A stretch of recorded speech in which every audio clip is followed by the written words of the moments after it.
అతనికి కలిగిందంతా ఆశీర్వదించబడింది. ఆఫ్టర్ 3 నెలలు గిత్తీయుడైన ఒబెదేదోము ఇంట్లో ఈ మందసం ఉంటే దేవుడు అతని ఇంటి వారిని అతనికి కలిగిన దాన్నంతటిని ఆశీర్వదించాడు. ఎన్ని నెలలు ఉంటే చెప్పండర్రా? 3 నెలలు ఉంటే.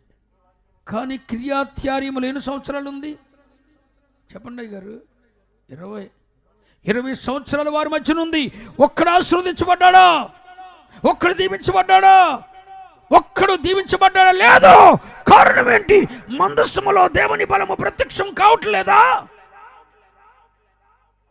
దేవుని బల సూచకమైన మందసం వారి మధ్యనే ఉన్నది. కిర్యత్యారీములో ఆశీర్వాదానికి చిహ్నమైన మందసం వారి మధ్యనే ఉంది. దేవుని బలం అక్కడ ప్రత్యక్షపరచబడుతున్నది. కానీ దేవుని బల సూచకమైన మందసం దేవుడు మా మధ్యనే ఉన్నాడు అనటానికి రుజువుగా ఉన్న దేవుని సన్నిధికి ప్రతీకగా ఉన్న మందసం వారి మధ్యనే ఉంది. కానీ ఒక్కడు ఆశీర్వదించబడలేదు, ఒక్కడు దీవించబడలేదు, ఒక్కడు దీవించబడలేదు. 3 నెలలు గిత్తీయుడైన ఒబెదేదోము ఇంట్లో ఉంటే అతడును అతని ఇంటి వారును అతనికి కలిగినదంతా ఆశీర్వదించబడితే అతడు ఎంత గొప్పోడయ్యాడన్న సంగతి ఎవరికి వినపడిందట? రాజు వినపడిందట. అంటే 3 నెలలు గిత్తీయుడైన ఒబెదేదోము ఇంట్లో దేవుని మందసం ఉంటే అతనికి పొందిన ఆశీర్వాదం గురించి రాజులు చెప్పుకునే స్థాయికి వచ్చేసాడు ఒబెదేదోము. మరి 20 సంవత్సరాలు వీరి మధ్య దేవుని మందసం ఉన్న ఎందుకు ఆశీర్వదించబడలేదు? 20 సంవత్సరాలు వీరి మధ్య దేవుని మందసం ఉన్న ఆ దీవెన ఆశీర్వాదం ఎందుకు పొందలేదు? నీతో దేవుని సన్నిధి 20 సంవత్సరాలు నివసిస్తున్నా, దేవుని అభిషేకము నీతో ఉన్నా, అభిషేకించబడిన ఒక దైవజనుడు 20 సంవత్సరాల నుండి నీ జీవితంలో అంటు కట్టబడి ఉన్నా, ఎందుకు ఆశీర్వాదం నీలోనికి రాలేదు? ఎందుకు నువ్వు దీవించబడలేదు? 3 నెలలు గిత్తీయుడైన ఒబెదేదోము ఇంట్లో ఉంటే 3 నెలల్లో వాడి చరిత్ర మార్చబడిందే.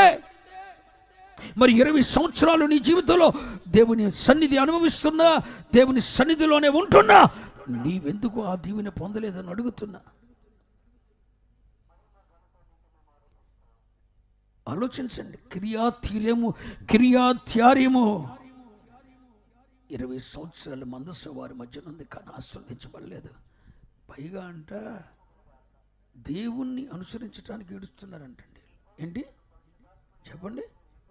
యెహోవాను అనుసరింప దుఃఖిస్తున్నారంటండి. భక్తి చేయటానికి ఏడుస్తున్నారంటండి. పరిశుద్ధ జీవితం జీవిస్తానికి ఏడుస్తున్నారటండి. ఇట్లాంటి అనుభవం కలిగిన వాడిని దేవుడు ఎలా ఆశీర్వదిస్తాడని అడుగుతున్నా. నీ జీవితంలో దేవుడు ఒక ఎబెనేజరు కావాలంటే, నీ బ్రతుకులో దేవుడు ఒక ఎబెనేజరు కావాలంటే కిర్యత్యారీము అనుభవం నుండి నువ్వు బయటకు రావాలి. సందర్భం ఏదైనా, సమయం ఏదైనా, ఉపదేశ క్రమం, దేవుని వలన పొందిన ఉపదేశ క్రమంతో సంఘాన్ని సరిచేసేయటమే, దేవుని ఎదుట నిలబడటమే బెర్షెబా మినిస్ట్రీస్కి ఇచ్చిన దర్శనం. హల్లెలూయా.